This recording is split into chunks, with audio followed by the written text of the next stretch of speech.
What would you do if you were an NBA owner and Kevin Durant told you how to run your business? Plus, MLB trade chaos and even more. This is the We Don't Know Sports podcast. Stay tuned.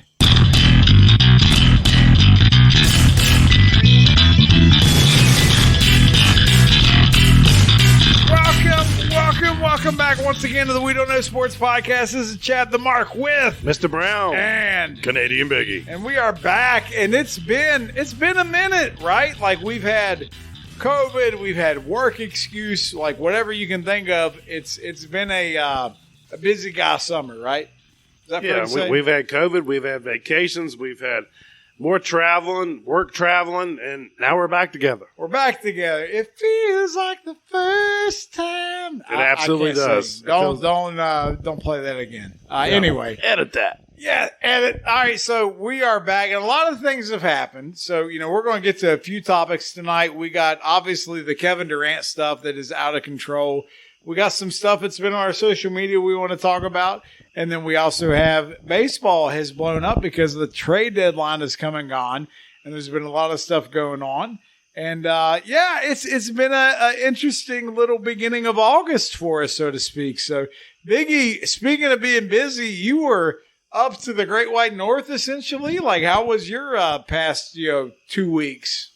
It was pretty good. It was kind of funny when I was up there because it's been complete swamp ass here since like the beginning of June. Yeah, it's swamp when ass. we went up there, it was in the 90s, mid and upper 90s almost every day. Heat index was higher, but where the humidity, they think it's humid, but it's not. It's like, damn, it's so hot. All right, so I got to ask, a day like today, we've been down here in the man cave. It's been in the high 80s, but the humidity has been absolutely dreadful. I feel like I have a stain of sweat on my back from my T-shirt. You're saying that when you're in North Dakota, it's not like that? No, it's hot, but it's a dry heat. It's a dry heat. You'd be outside all day. They say it out in Arizona, too, to make it sound like 110 is not bad. Well, it's a little bit different than that, but I mean, jeans, a T-shirt, and you're fine outside, even when it's 97. Mr. Brown, you were doing an interview earlier for the baseball group, and I think the sweat was dripping off your brow, so to speak. So how did that go earlier? I mean, I had people messaging me, you need to clean your nose next time. And I'm like, I can't help it. I'm sweating. It's pouring off. What do you want me to do down here? It's not. It's just sweat, everybody. Just sweat. Calm down. I'm sweating profusely down here. Profusely. Yeah, pro. You ever use that word in anything besides sweat? Profusely? No. Why would you? The only time I've ever used it or heard it used is in that right there realm. I'd say some dudes taking Viagra would probably use it the same way. Easy now. don't wake up the masses here. Below the belt. What a great segue to just go into some other things of nature topic here. So we got NFL started back. We got preseason going on. I guess the Hall of Fame game had your Raiders in it. Did you watch, Mr. Brown? I can't watch preseason because they're only going to play a series, and I can't get into it. I don't even think they played a series. I can't get into I don't preseason even think, NFL did Derek football. Carr even play in week? I can't tell you, and I don't care. He doesn't care. Did you watch the Hall of Fame game, Biggie? I did not.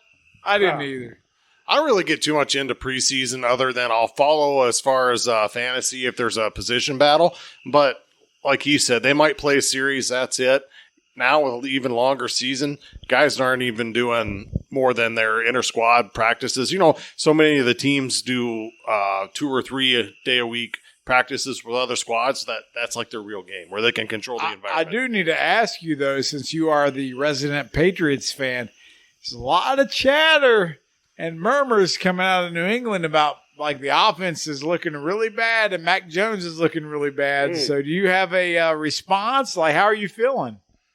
Well, I kind of expect it to be rough to start the year because you lost McDaniels, who did everything for so long. So wait. Have they not announced a coordinator for offense? No, they're not going to. They have Mr. Brown. They have no coordinators in New England right now. Well, reason why, Chad, is they don't believe in titles up there. They don't believe Brian Flores was the defensive coordinator that didn't have the title before he got the job in Miami. What's really weird, you got Matt Patricia, who's like a defensive-minded guy and a line guy, and he's more so going to be running the offense with Joe Judge, who was a special teams guy. Here comes the judge. So, Here comes it's interesting. I thought when he said that, he was saying, I don't believe in titles. It was kind of like a hiding his son type of thing because, bless your heart, son, you're not catching on, but we don't believe in titles up here. Bless your heart.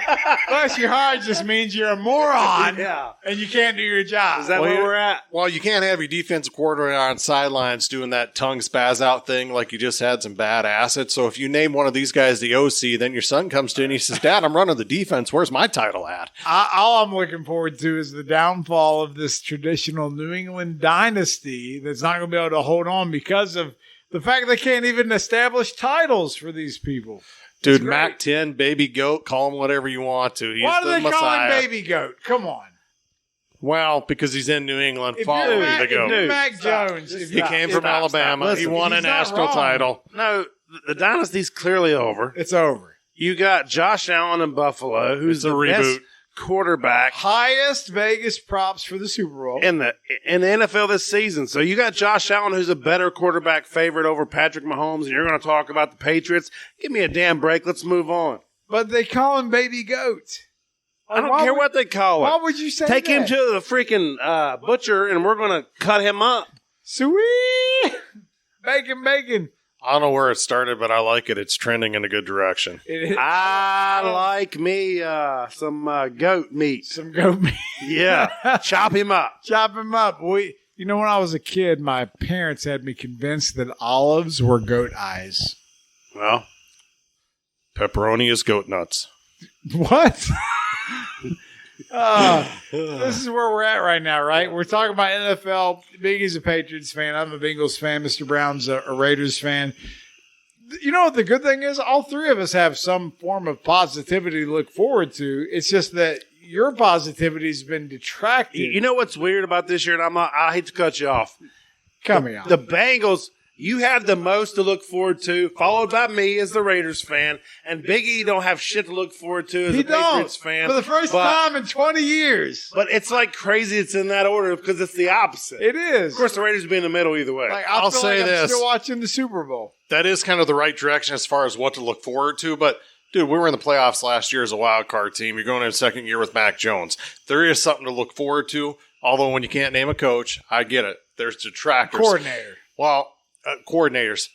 I almost think that the Raiders, with the new hire of Josh McDaniels, brought in Devontae Adams. You're in Vegas. They have as much to look forward to, high expectations, as the Bengals do this So year. you'd put them on the same level, even though the Bengals win a Super as far Bowl. as Dude, the AFC is so tight. dude, look at No, it is. you won 10 games last year. You went in, almost beat them, if not for a bad call in that playoff game. I remember Who that. knows Wasn't where the a bad Raiders go call. from I there? remember that. I'm just saying. They Well, were Wes right there on the Welker doorstep. catches. You had Gruden get fired last year and all that other different Who? stuff that happened. You had the receiver that killed the woman or let the dog burn in He's the car. gone. He's not on the roster now. I'm just saying, when all that stuff happens, you bring in a new Henry guy who's Ruggs. proven. You add some weapons on offense. I know the division's the deepest in football, but I think the Raiders and Bengals are both right there as teams who I fans have a prediction about the think Raiders. they can win the conference. That Hunter Renfrow will be one of the best wide receivers in fantasy football this year. I agree with you because everyone's going to try to take out Devontae. Right. And Hunter's going to 8 and 9 yard you to death Because he was until he's got 13 catches every game. Right, he was 100 Across the middle. He was 100 catch guy last year. I'm telling wasn't you, he's the new Wes Welker. he? All right, so this is We had this discussion the other night, especially in under the red radar zone. news here. You and me. But here's the agree. thing: you got Devontae, you got him, you got Waller. I mean, pick one. You I'm can't. just saying, in the red zone, we had this discussion. Devontae's the guy in the red zone. But even though you take safety, him, Waller, you're going to try to take them away. Renfro kills you between the 20s. I think he has a chance, like you Yeah. said, to be great for He's going fantasy. to be a Wes Welker type, right? Like, I mean, not to Yep. over glorify his position, No, but I that's think- what he is. Well, let's not stereotype him because he's a white receiver going bald playing in a That's slot. what we do. He's a Wes Welker. He's a Danny Amendola. I will say this. I'll put money I'll tell on you the who table. he's not is a Julio Jones. He's not a Julio Jones. He's out for the year. Derek Carr will be a top 8 fantasy Did you say QB this Dirk? year. Dirk Carr? Dirk Carr. Dirk Carr. Joe Dirk Carr. Joe Dirk Carr. Is Joe Dirk Carr going to be in the Hall of Fame? At this rate, he might be. They're putting No. everybody in. Moving on. Hey, Joe Namath is in the Hall of How Fame. about you win a playoff game first? That is important. So, all right, you can tell that we've been apart for a couple weeks. We've had time to kind of just let out these football feelings. We're excited that the NFL is here. We're excited for our fantasy football draft. I'm excited for our lead pipe locks. Stone cold lead pipe locks. I'm ready. Where, if you don't know, we collectively outperform any of your major media outlets when it comes to picking against the spread, and we do it on a Thursday. So we don't even adjust on like the Friday news, the Saturday news, or et cetera. We got that blue check mark. We got the blue check mark. We are official. So check us out on Pick Watch, baby. Those Stone Cold Lead Pipe Locks of the Week are coming up soon. And who won last year? We went into a tiebreaker, down through the playoffs, all the way to the Super Bowl. Mr. Brown ended my reign of pick dominance. Mr. Brown is the epitome of pick dominance last year. Well, here's the deal, though. How do you feel? I was leading you know wire why to he wire. beat me? Wire to wire. He is an ace on Thursday night. Out of 17 that games is or absolutely 16 or right. whatever, he might have missed 2. Every We would Thursday. sit here. Absolutely right. I made my separation on Thursday. We would sit here and do the show on Thursdays and watch it, but we'd have our picks in before the game started. And then come Friday morning, Mr. Brown was always up 1-0. Yep. Speaking of that, we've got to switch our shows back to Thursdays for football season. We do need to. But, yeah, it made me feel good being a game ahead already. Gives you confidence going into the week. Absolutely. Man, so all right, so you guys got to hear us get excited about NFL and all these things, but there's other happenings in the world of sports out there right now. So let's transition a little bit. Let's go to probably the biggest news of the week, and it's the New York Net, not New Jersey, New York Nets. Brooklyn Nets. Kevin Durant. Jay-Z. All right, so Kevin Durant has gone. He flew to London to talk to Joe Asai, or whatever his name is, the owner of the Nets. Did I get that right? Yeah, isn't We'll go with Jay-Z it. a part owner of the team? but Jay-Z don't matter here. He's busy it doing was something about else. He's Sean tracing the- Marks he's and trying to- He's too down busy with Beyonce. Beyonce. Nash. It's fine. Lemonade, all that good I stuff. think she got a booby out. He's got to check up on that. So he goes to London to talk to the owner of the Nets, and he tells him, what does he say? He says, I'll play for you next year. You don't have to trade me, but there's a caveat. What's the caveat? you got to fire the coach and the GM. You're fired. It was Nash and Sean Mark. Both of them. And the GM was over the top because the GM's actually done a pretty good job. His And one he's bad been move. there. He was there before the new owner took over. His one bad move was picking up DeAndre Jordan, but that's because KD wanted DeAndre Jordan. So you see all the publicity about Steve Nash getting a head coaching job. I know he's Canadian, but he is white, and they Don't raised you know? so much hell about Steve Nash getting the job. Is that anything we're talking about here? He got the job because KD approved of it. KD liked him from in Golden State. And he's a He was two-time assistant on MVP, Golden yeah. State, right? What was he, assistant at GS? He was on the staff. I don't know if he was like the 4th, 5th assistants, but he It's a worked guy that's personally won with 2 KD. MVPs, right? Like you can't look get your race, thing out of here. It's just, he's a guy that's won MVPs. He's a hell of a ball player. Yep. You would think a point guard, like what position in baseball makes the best manager? Catcher. Right. So point guard's the same thing. Absolutely. Right? You're Field calling the general. game. It's the same thing. It's the field general. So Steve Nash is there, but Steve Nash don't know how to play defense, and the Boston Celtics sure as hell did, and they waxed KD and the Nets. And I think that's why KD is where he's at, is because he's looking at what he asked for and what the opponents have, and it's not quite apples to apples. Well, Ime Udoka just flat out outcoached Steve Nash. He did a really good job in the finals, too, even though they lost. He's just an excellent basketball mind. They were outmanned when it came to the finals, but they tried. They were there. It was They're never up 2-1 in the series. Steph hangs 43 really? in Game 4 I in the don't feel Garden, like it. and they Here's win the thing, next though. 3. So you have all these old heads, Barkley, of course, Kendrick Perkins. Didn't Barkley going to the LIV golf tournament? He's already turned that Oh, down. that's right. So you got all these dudes Turner saying, gave him money. they're talking crap about KD because every time it turns sour, he's going to abandon ship. Like, where's your backbone, son? Like this has been KD's MO from OKC, right? It's kind of hard to build a legacy when you have no backbone. Steph Curry hosted the ESPYs this year, and I saw a thing from Peyton Manning where they said, where Peyton Manning said, they gave me such a hard time for making a joke about Kevin Durant joining the Golden State Warriors last time doing this. And he said, you can use that same joke because it hasn't aged today. And it's exact. That's who he is. Let's leave the Warriors for 70 or go to the 73 win team. Speaking of your boy Steph Curry, did you see him at the little golf tournament teeing off with the Larry O'Brien trophy sitting there in the tee box? Yeah. That's I'm sorry, man. I love some Steph Curry now, but KD probably the best overall player in the NBA right now when it comes to his skill set. But man, he's worse than LeBron when it comes to being a GM because it's like you brought in Ben, like the team they have with Ben, they got rid of Harden. They got Ben Simmons. They still got KD. They got Kyrie. Like you would think that would be formidable, but he's already in the East. That's very formidable. You would think so, but he's like, no, I'm out. Get me out of here.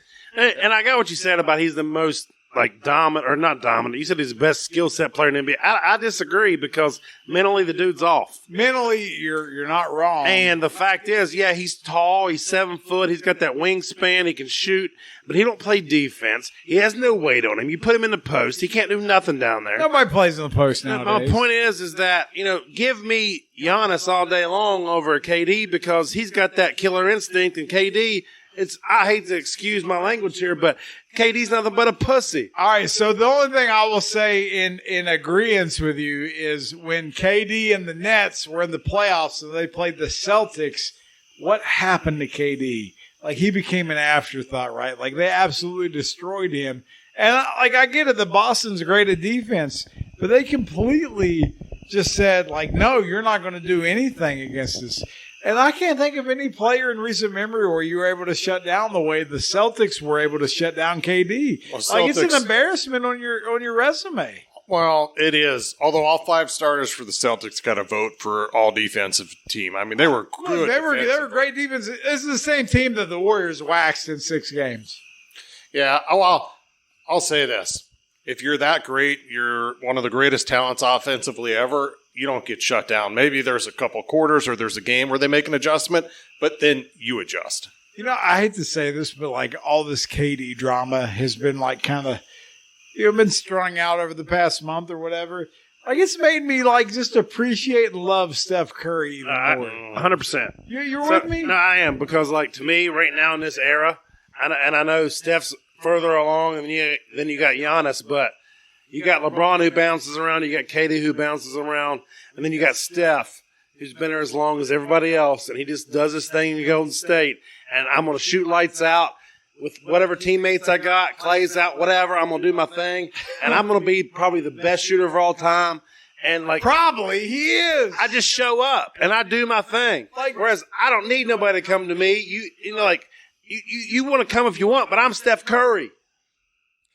That's the thing with him and Giannis. Giannis could have left. He signed a contract to stay longer with Milwaukee. When they won the title, when they're doing this interview at the podium, he said, I did it the right way. I did it the hard way. This is how it's fucking done. He's not wrong. Same thing with Steph. He'll play his whole career with the Warriors. That stuff doesn't happen. Dirk, his whole career with the Mavs. These guys jump teams. Kobe. They want to play with their buddies. Kobe. It is so nice to see players at the top of their game, at the top of the league, who are loyal to a franchise. Now, I get if they're getting paid a ton, but you stay there because you want to be known as a guy. You're known as a warrior. You're known as a boss. But if you're Timmy Duncan. But if you're KD right now, are you not secretly hoping they just ship you back to the Warriors? Yeah. I hope to God not. Right, because it's not fair. You know why it's not fair? Because Curry is so good of a leader that he can actually push his ego aside and say, I don't need to score 30. I can score 25. I hate to say this, but Curry's that guy for this generation. No, he is. No, you're not.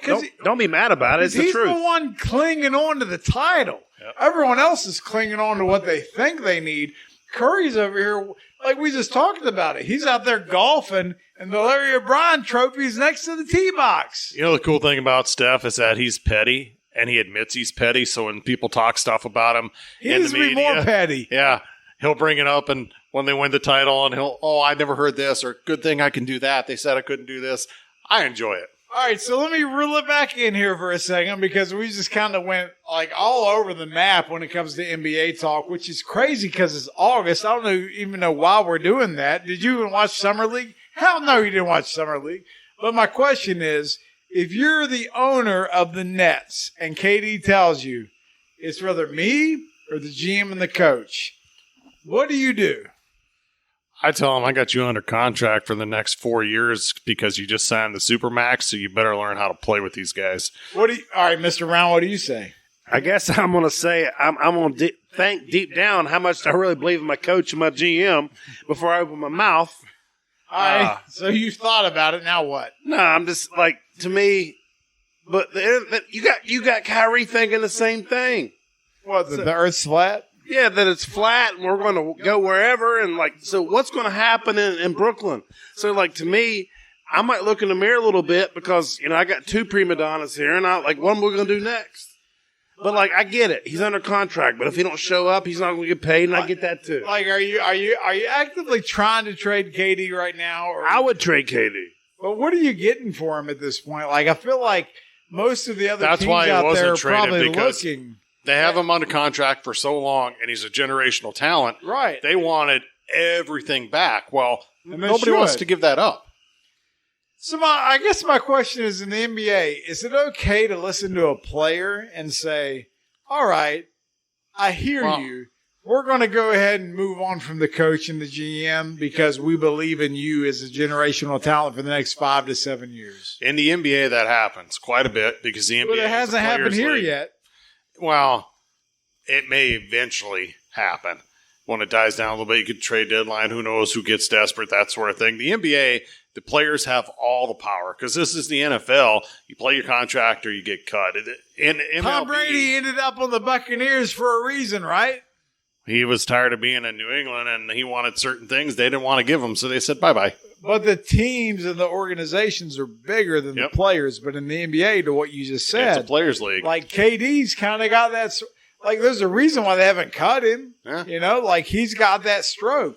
So here's my question to both of you: will KD be on the Nets come opening night? Yes. You say yes, Biggie. Mr. Brown? It's tough, isn't it? I'm going to say yeah, but I think he could be traded at some point. Would they trade him for Russell Westbrook?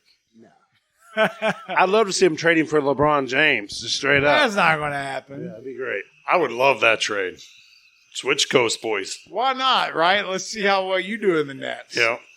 I bet KD and AD would do better than LeBron and AD. Probably. Because he's not telling them what to do every play. I don't know. We're not trying to turn this into a let's hate LeBron session. So either way, so KD, he's on the clock. He wants traded. He wants out. We're looking forward to seeing him on the Timberwolves or whoever it is. I don't know. It's going to be bad. I'm with Biggie, though. I'm both of you guys. I think he's still going to be there come opening night. Like, even though the players have all the control and all the moxie when it comes to the NBA decisions, it's like, what are the Nets going to give up to get rid of KD? And I don't think any team wants to reciprocate that. Nope. So he's just stuck. Yeah. They have him under. If he had 1 year left on his deal, maybe they can trade him. But at 3 years or 4 years, whatever it is. Yeah, it's 3 or 4, right? Yeah. At that point, you have too much player control to give There's him more up. commitment. It's not like the baseball trade deadline when everybody just gets rid of people on 1 year deal. The thing with KD is that he loves basketball too much to be a guy who doesn't show up and not play. No, he's still going to do his thing. The only problem is the East isn't as weak as it used to be. It's going to continue to get better. But he's going to be there for the time being. And if you're the Nets, like all this stuff you already went through the Harden trauma. Like, you're stuck with Ben Simmons, Kyrie, who we think is going to be able to play now for here on out, and then KD. Like, man, like, it's just ignore basketball, just the extracurricular activities there. Like, it's got to be frustrating if you're trying to run that program. Like, it's tough. You'd almost willing to resign if you're Steve Nash if they guarantee the rest of your contract. Yeah, like, go ahead and pay me, and I'll go coach the Trailblazers next year. And I get it, but if you have KD and Irving and Simmons, those talents actually mesh well together. They should. How about let's get on the court and let's play ball? What happened to just playing ball? You're right. Like how we used to? Dude, Simmons' skill set feeds Irving and Durant. Like, let them play ball. See what happens, you bunch of freaking crybabies. Get out there. Shut your damn mouth and shut up and play the game. Like, I'm with you, because if you looked at them stacked up against the rest of the Eastern Conference, they should be the best team. We've said all along that freaking Simmons and Harden was the best deal out there, and it happened. Now, let's see it happen. It makes sense for both teams. Let's see it transpire on the court. Why can't we just let it watch? Like, let's see what happens. I know KD's got to open his mouth and cry about being in New York, which, if I'm not mistaken, didn't he choose to go there? That's where he brought everything and wanted to be. Like, he's the GM. Mm-hmm. Like, he's the one creating all this. I don't know. All right, so that's enough NBA talk for the middle of the month of August. I don't really care to talk any more about it, but can we agree that Steph Curry is still the best player in the NBA right now? Yeah. He's got the title. That's all that matters. He's not the best player. He's the best legacy. I know. Giannis is the best player, but he's building the legacy, so we'll leave it at that. Nikola. All right, so we went on to an extreme extent when it came to the NBA and all the things that might happen, but the MLB has just had their trade deadline, and a lot of stuff kind of went on. And Mr. Brown, you're a resident baseball guy, and I'm curious just how you feel like some things have kind of changed, if the tide has shifted at all. But of all teams out there, my God, have the Padres not tried to make the most leap when it comes to trying to improve their squad? I mean, on paper, they look like the darlings. I mean, you have A.J. Preller, who's the GM. He went out and got Juan Soto.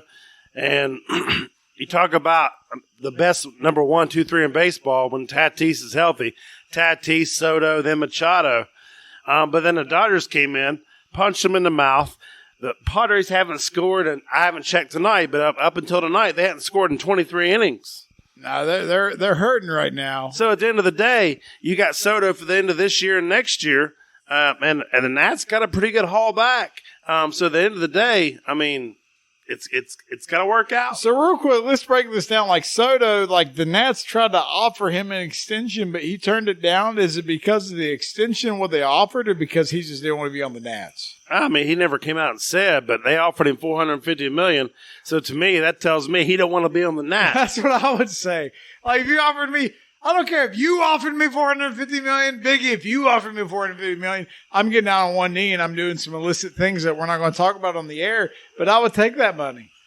Here's the thing: I don't get what they're doing in San Diego. I love that they're going after it, being in the same division as the Dodgers, but making these big moves, it's almost like you're trying to build your big three in basketball. Having Soto, Machado, and Tatis could be one inning where they all ground out to short. Then you gave up all your depth to get them. Well, and there's no guarantee that you have Soto long term. God, it sounds good though. It makes sense, like to just get that sexy name, but no one understands the fact they were more than like 10, 12 games behind the Dodgers at the time. So everyone knew they weren't going to catch the Dodgers. It's just a matter of, can you catch them in the playoffs? Yep. And then you put the playoffs pitching rotation. If the Dodgers are healthy, which we know Kershaw went out, Buehler, we don't know when he's coming back. But on paper, the Dodgers still match up better against the Padres in October. Yeah. Like whatever the Padres try to do, like don't forget the Dodgers have guys on injury that are coming back like Dustin May and whatnot. Like it's going to counteract whatever they do. It's 16 games. They're 16 games behind the Dodgers. Like I want the Padres. The Padres are going to make the playoffs. No, and right now it looks like the Braves and the Padres the first round series. Right, but you know you're trying to compete with the Dodgers. Like good luck. No, they ain't. So like I was telling Biggie this yesterday. So you have the three that I mentioned on the Padres, but then the Dodgers have. They have Trey Turner, Mookie Betts, and Freddie Freeman. So you can't even say that it's any better than that. And we love Juan Soto, but it's not quite the same as the trifecta that you just mentioned. Well, and then the Padres did more than that. They went out and got Brandon Drury from your Cincinnati Reds. Hey, I love Brandon Drury. I got him on my fantasy team. He's been batting between 4th and 6th on the Padres in their DH. He's a top 100 player year to date, man. And on top of that, they went and got a hater. Arguably the best closer in baseball. I got him on my fantasy team too, but for some reason I'm not excited about Hader switching teams. What you just said about pushing to the playoffs and the Dodgers having the better rotation, Soto they have for next year, but Hader is just for this year, right? Right. It's one and done. And that's why Milwaukee traded him, which Milwaukee is Devin in a Williams been playoff lights hunt. out. Like, why Yeah. would you do that? Williams is lights out. Like, I get the Reds, like, trading, and I know Devin Williams, right? But, like, the Reds, like, they're not competing for anything, and they tell everybody, like, hey, you know, where else are you going to go? But the Brewers are in the playoff race, and you trade a hater? I like that the Reds like to trade their players away. Castillo's Yeah, because a stud. they're all on your team now. Yeah. I don't mind the Brewers making that deal. You don't mind? No, absolutely not. So you feel like they're okay with Devin Williams? So I do, absolutely. Okay. And I feel like Hader was probably gone anyway. He probably is. Why not get something back? I think it's an excellent trade for the Brewers. I don't know the inner workings of what their negotiations were, but you would like to think if they could keep Hader, they would try to. But I guess maybe it was done, and they just wanted to move on. I guess my point is, to make that trade, you would have had to have some internal conversations, and they didn't feel confident they're going to sign Hader back. Correct. Because to me, Hader's the best closer in baseball. Let's move the guy. Yeah, why not? Let's get a couple picks here and see what happens. But all right, so we're winding down the months of August here. What team is on the outside looking in when it comes to the playoffs, right? So, like, Boston made a couple moves. I don't think Boston's making the postseason. They're not making the playoffs. No, absolutely not. No, but why were they making trades? They were trying to do something. They didn't make anything big. I mean, they got Hosmer because he didn't want to go to Washington. Right. Yeah. That's the only reason why. Not only did Soto not only sign with Washington, but Hosmer was like, no, I'm going to go ahead and pull up my no trade clause here. All right, so Boston's out. Any other team that you feel like just really whiffed here during the trade deadline that should have done something and didn't, that was on the outside looking in? No, I have two teams, and they're both in AL Central. So you have the Twins. I'm glad you brought up the AL Central. I have the Twins, who are the best team in the Central, but they're not. It's all close. The White Sox didn't do anything, and the Cleveland Guardians didn't do anything, and they're right there with the Twins, and they basically folded and gave the Twins a division. How are the Guardians even in this conversation? Let me be clear, though. Sure. The Twins, they're going to win the division, but I had a resident Twins fan on, Team Insider, and he even knows they can't compete with the Astros or the Yankees. Nope. So maybe they just, the White Sox and the Guardians knew what was coming, so they just said, screw it. It's just okay to lift a pennant and say, we're AL Central, baby. Yeah, that's it. Hang another banner. Like the Indians. But they knew nothing was coming. The Indians. I said Indians. The Guardians even cut like Fremel Reyes, who's been one of their best power hitters. He got picked up by the Cubs. But I was kind of surprised that the White Sox didn't make a move. Like the White Sox. Especially having Tony La Russa. Like, what are you doing? 2 years. What are you doing? He was sleeping in the dugout the other day. He was because he's. Do you know who I am? Old people I do. know I hit that curve. I'll park on it. Do you know who I am? He was really sleeping. He was. I didn't see I that. know what he's That's talking a spiel about. he gave when he got So his the DUI, by last the way. 2 years, the White Sox has been that team that is so close, but yet so far away. Yep. And I'm with you, Biggie. Like they didn't make any moves. They was just like riding the roster they had. To me, I think they're a team that has enough talent. Had they made a couple moves to really compete in the postseason? And did you just say that Tim Anderson's out for the year? Well, there's a chance he could be back towards the end of September, but he tore a ligament or something in his hand. So he's probably done. It's a 4 to 6 week recovery, and we're in the middle of August. So, well, I mean, like the Mets' big deal was Daniel Vogelbach, but the fact is they just got back Jacob deGrom, so that's kind of like trading for somebody. I guess. So they didn't need nobody. Dan DeGrom looked good on his first start back, didn't he? Dude, he's won. I watched him the other night against the Braves, 100 or 102 every single fastball. Like maybe we need to take more time off for in injury if we're gonna come back like that. That's ridiculous. That's the last guy you need to be increasing his velocity over year. That's crazy. His comp career-wise, if he continues down this path, is going to be a Sandy Koufax. I'm going to tell you that because Koufax had 10, 12 of solid, amazing years, and he still got elected to the Hall of Fame.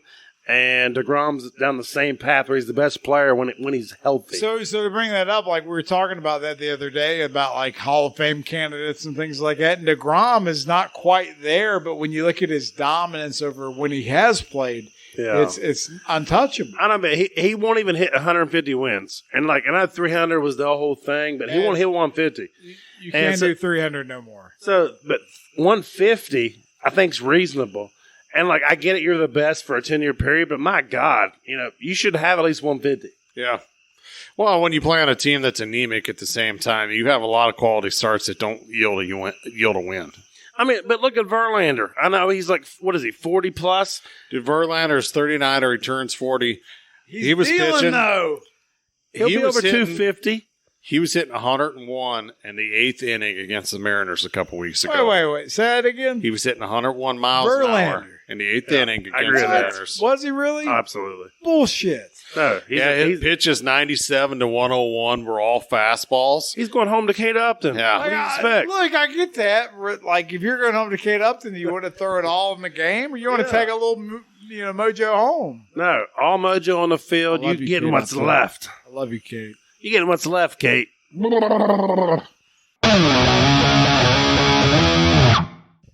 It's been so long since we talked that, we're going to have like a 3-hour-long show, but no, we're going to condense it down and keep it around an hour for the sake of the masses here.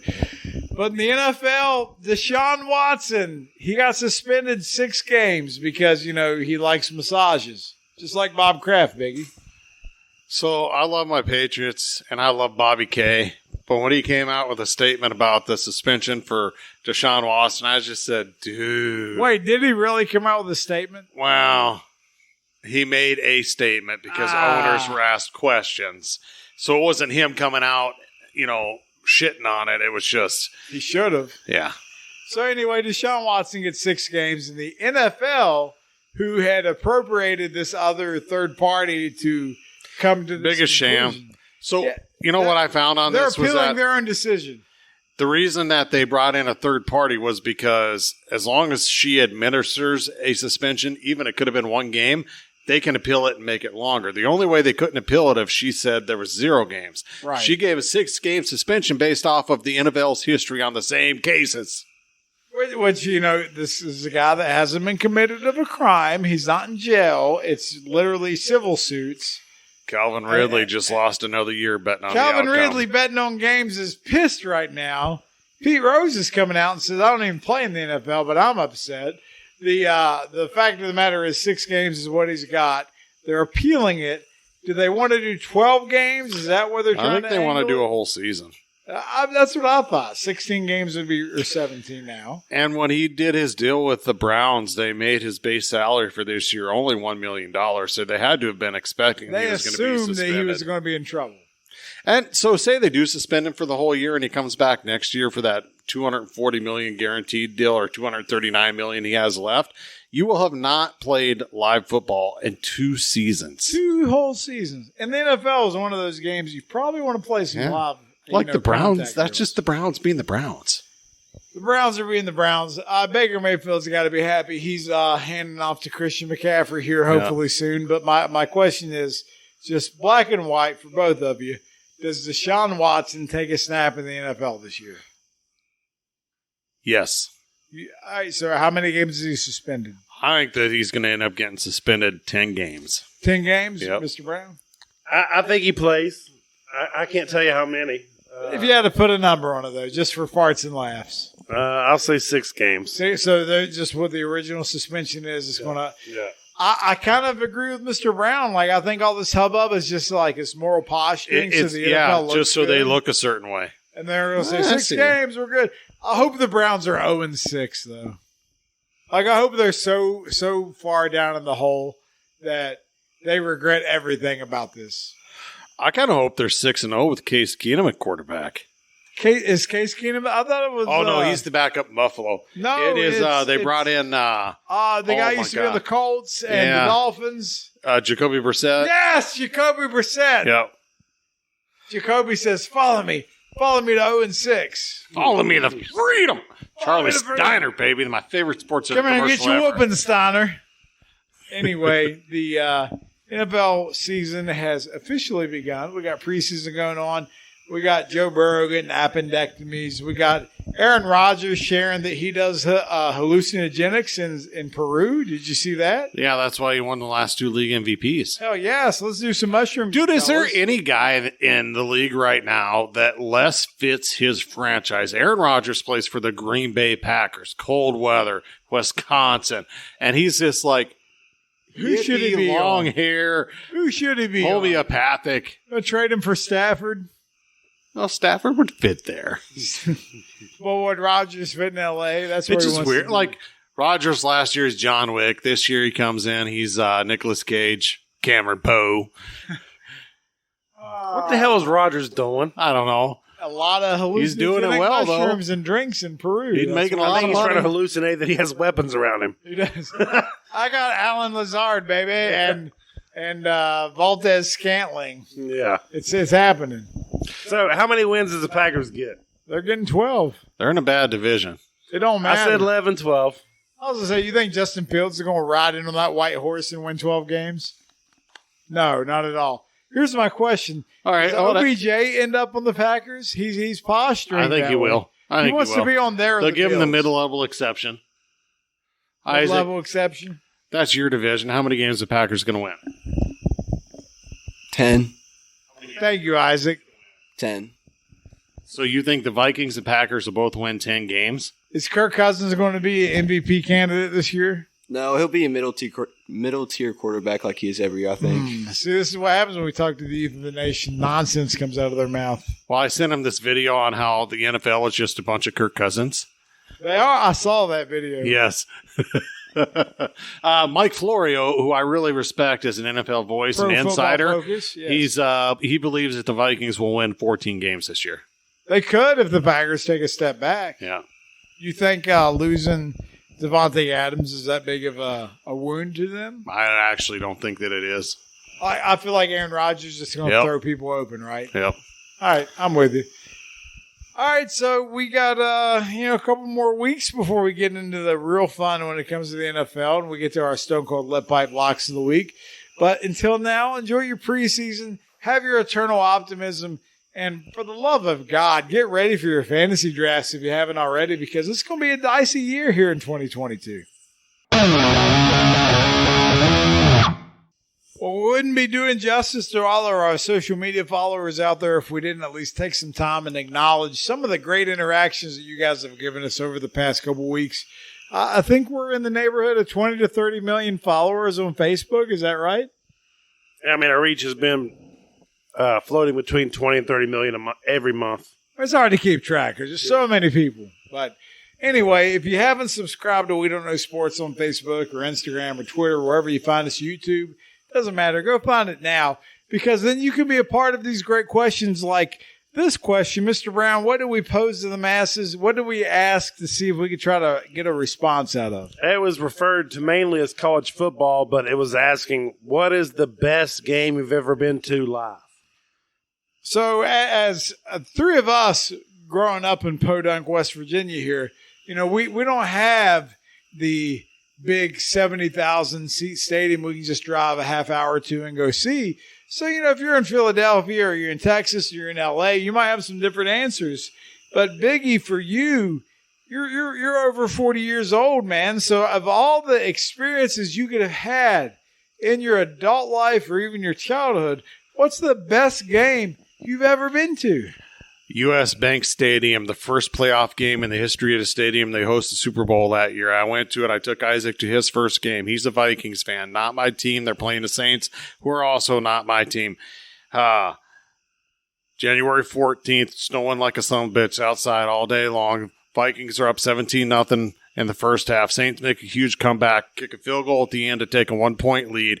We're sitting there, and it's just weird because I'm with Isaac, first Vikings game, edge of your seat.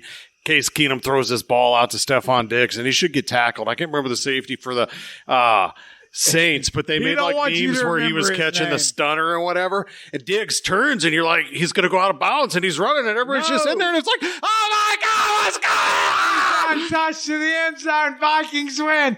Vikings win, and the place goes crazy, and you were there. Yeah, it's freaking nuts. I've been to a ton of sporting events. 45 minutes after the game, the stadium was still 75 to 80% full. People just sitting there staring at the field like, what in the fuck just happened? Hell yes, man. That's a hell of a trip. And the coolest part of it is we're sitting there, and, Isaac, he's only 13 at the time, so he's enjoying the game, but he's on the edge of the seat. The Vikings have blown this lead, and we got a bunch of Vikings fans around us and 3 Saints fans in the row behind us. And you know how it is at a big sporting event. Something like that happens, you're friends with everybody. Dude, They win it, and he's hugging every motherfucker with a Vikings fan on. The 3 Saints fans sitting behind us who were talking shit after they made that comeback sat there when we left, which was close to an hour after the game ended. They were still sitting in their seats. All right, Biggie Jr., you were there as 13 years old is what your senior recalled here. Is it an indelible moment in your life? Did it impact you in one way or the other? Yeah, it gave me a lot higher expectations that I definitely should have for the Vikings the rest of my life. All right, so being a Kirk Cousins supporter and everything, now it's really difficult for you trying to match that same excitement. He don't know what the 60 years coming ahead means. You don't know. Like, that's what sports does to you. You want to know the best part about that, too? It dangles that little treat that you can get. So if you're there live, you wouldn't have seen this on the call. You'd have to listen to Troy Aikman and Joe Buck. After they kick that field goal and the Vikings get the ball, Sean Payton turns to the Vikings home crowd, starts doing the skull clap. Fuck y'all. We beat y'all. Fuck y'all. And then they lose. And that was the best part of it. Sean Payton, that type of guy? Yes, he is. I love it. Yeah. It's great. It makes me like Sean Payton a whole lot more. Right, even though he was doing it to you and your family. You wouldn't have seen it on TV, but it just made it great. The skull clap. Yep. Got it. All right, Mr. Brown, how about you? You know, you've been to a lot of sporting events, and a lot of our followers on social media will say that you've been a lot to this year. Yeah, absolutely. But just overall, what's the one that's moved you? Like, I've seen you catch a home run ball and things like that. What is the sporting event that you've been to, though, that tops them all? The home run ball was so long ago, I can't really count that one. It was 2004. Ooh. So I can't really, don't get me wrong. 18 years. It was amazing. Don't get me wrong. But then the Kyler Murray, Will Greer game was amazing. WVU, Oklahoma. Even though we lost, but I've never seen somebody like go back and forth like that. The atmosphere was crazy. Yeah, and you knew, even though we had Kyler in a 3rd and long, he was going to find a way. That bastard. Murray. That would have been it until October, Game 4 of the World Series down in Atlanta versus the Houston Astros. Was there for the win.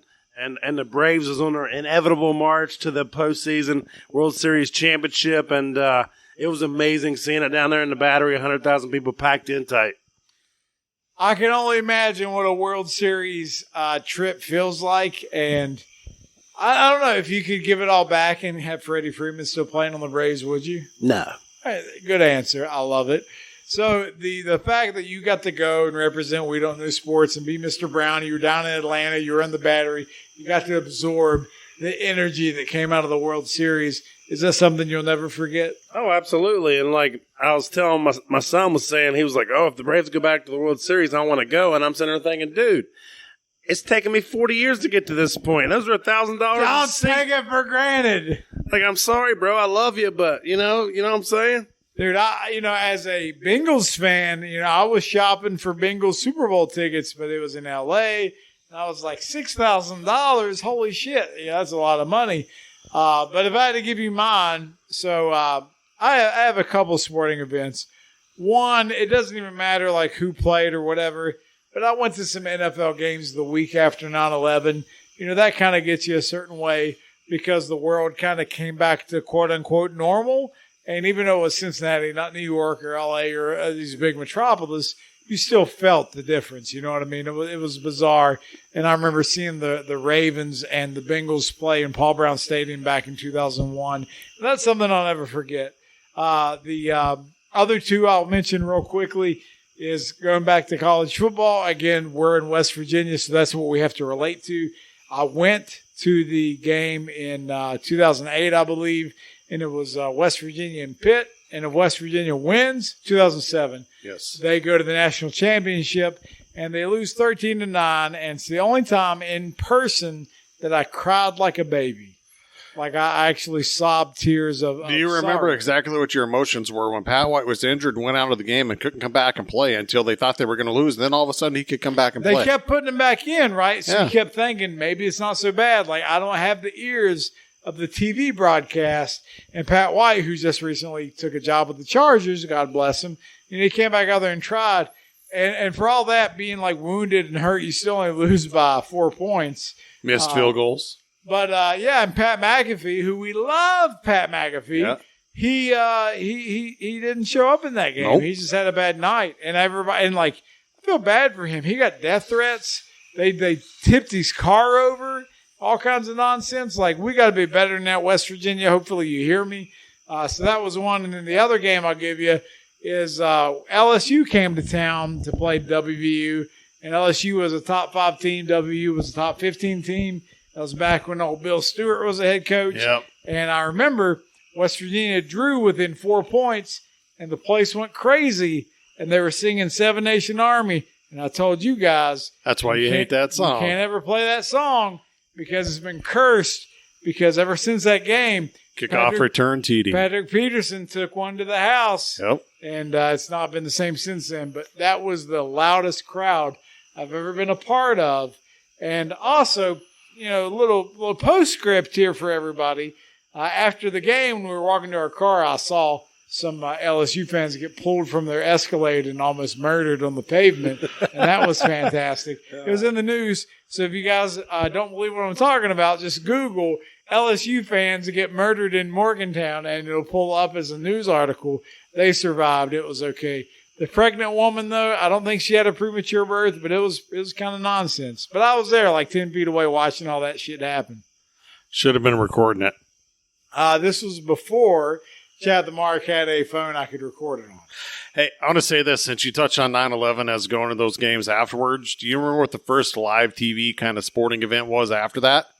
It was SmackDown with the WWE and the recently retired Vincent K. McMahon. Yeah, baby. He told those terrorists, "You're fired." Yes. You gotta love it. America. It's great. But, hey, I'm excited for some new wrestling. We'll see what happens without Vince. But either way, it's been a lot of fun talking about stuff like that. We've talked about the NBA, which normally we shit all over. But, we had a lot of exciting things to talk about tonight. We had the NFL. Preseason's here. We got a lot of exciting things going on. And Big E's trying to figure out if Mac Jones is actually going to be an NFL quarterback for the next couple of years. And, we went into the baseball situation with the trades, and the Padres were the biggest movers and shakers there. And then obviously all the sporting events that we've been to, and we love to hear from our fans and our followers what the best sporting events they've been to are. Hopefully they got something better than minor league baseball out there. We'll see what they keep posting on the comments there. But, this is what you get when it's been 2 weeks and we haven't done a show. It's been fun tonight, fellas. Is there anything left unsaid or undone that you want to go over? As a non-Vikings fan, having lived in that area for a while, I will say this. Paul Allen is the best play-by-play guy in all of NFL football. Now, he only gets to do radio during the regular season. He gets to do the TV games during the preseason because that's how the NFL is set up. But if you were to put Paul Allen calling games, he would be like Gus Johnson. Everybody loves Gus Johnson. That's Paul Allen calling the Vikings. I can't hold a He's candle amazing. to Gus Johnson. Gus Johnson gives me the most excitement of any commentator there is. Yep. The right amount, right? Like, you can't go overboard and then you're kind of taking over the show. It's just waiting on those moments to happen and then losing your mind. Yep. That's what Gus Johnson is for me. Give me Gus Johnson 9 out of 10 days. I'll be good. Mr. Brown, we talked a lot about baseball. We're watching your Braves play here tonight. Do you feel like there's anything crazy going to happen coming down to the wire here for the playoffs? Or like who's trending is what's going to end up there? I don't see anything crazy happening. The biggest story will be what happens in the AL Central because it's so close. Everything else is pretty much determined at this point. Does any team in the AL, though, fear the AL Central at all? Not at all. Not at all. So really, it's a story, but it's not a story. It is funny that everyone talked about how many wins the Yankees were going to get, and they've completely fell off. The Yankees and the Mets have the same record, and the Dodgers and the Astros have actually passed both of them. So it could very well be a Dodgers-Astros World Series. I think the Yankees have won like 5 in a row now, though, after that bad no, you're wrong. dip they had. You're wrong. You sure? Yeah, absolutely. Okay. All right. So they traded Gallo. They lost all kinds. We'll see what happens. October should be interesting. That being said, this has been another episode of the We Don't Know Sports Podcast. We appreciate letting us invade your ears and talking nonsense. Make sure you subscribe to wherever you listen to your podcast. Make sure you follow us on social media, whether it's Facebook, YouTube, Instagram, wherever. And make sure you follow our Facebook groups as well.